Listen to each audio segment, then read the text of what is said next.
When I finally bought the little ranch on Maplewood Drive, I thought the hardest part of the move would be hauling furniture through the August heat. The place wasn't a mansion, just a single-story spread with a wraparound porch, a barn that had seen better days, and enough land for my dog to sprint until his legs gave out. I had dreamed of this for years, my own space, no rent, no roommates, just me, the dog, and the horizon. I didn't expect the hardest part of the move to be Karen from the HOA. I'd only heard whispers about her before moving in. Neighbors described her as involved, observant, and a stickler. Translation: she had binoculars for eyes and a direct line to the HOA bylaws printed on speed dial. But I figured if I kept my grass trimmed and didn't paint my shutters neon green, we'd never have reason to clash. Well, moving day was a circus. I had borrowed a friend's beat-up flatbed truck loaded with an odd mix of furniture, boxes, and a few tarps bungeed in ways that probably violated physics. My cousin and I were sweating through our shirts as we lugged boxes into the ranch house. Every few trips, I'd notice blinds twitching from across the street. At first, I chalked it up to nosy but curious neighbors. This was my debut, after all. New blood in the neighborhood tends to attract eyeballs. Then on my fifth trip into the house, I noticed a white SUV creeping by slowly. The driver's head swiveled so hard she nearly dislocated her neck. Platinum blonde hair, oversized sunglasses, lips pursed like she'd just bitten into a lemon.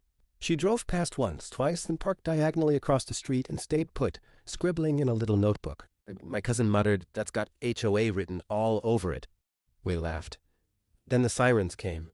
2 squad cars rolled up, lights flashing, doors swinging open with that practiced cop efficiency. My cousin dropped a box labeled kitchen like it was radioactive. I raised my hands instinctively, heart pounding. "Sir, step away from the property," one officer barked.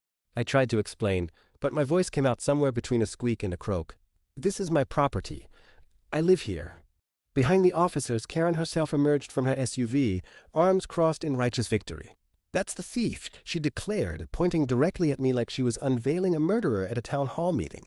"He's taking things out of the house. I know the Johnsons moved last week. This man is stealing." The officers approached me cautiously, one hand hovering near a holster. My cousin whispered, "This is how people end up on the evening news." I fumbled for my wallet and practically threw my driver's license at them. "Check the address. I closed on this house yesterday. Want me to show you the deed? It's inside the box marked important papers, which your star witness over there is watching me unload." The officers exchanged glances, then one went to verify the paperwork. Meanwhile, Karen kept lecturing them about neighborhood safety, how crime was on the rise, how she had an eye for suspicious activity. She sounded proud, like she expected a medal. 5 minutes later, the officer returned, holding my closing documents. "Ma'am," he said to Karen, "this man owns the house."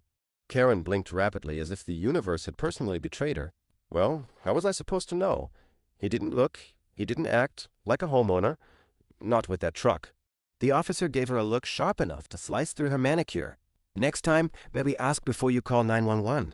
Karen mumbled something about doing her duty and slunk back to her SUV. The officers, now slightly sheepish, offered me a half-hearted apology before leaving.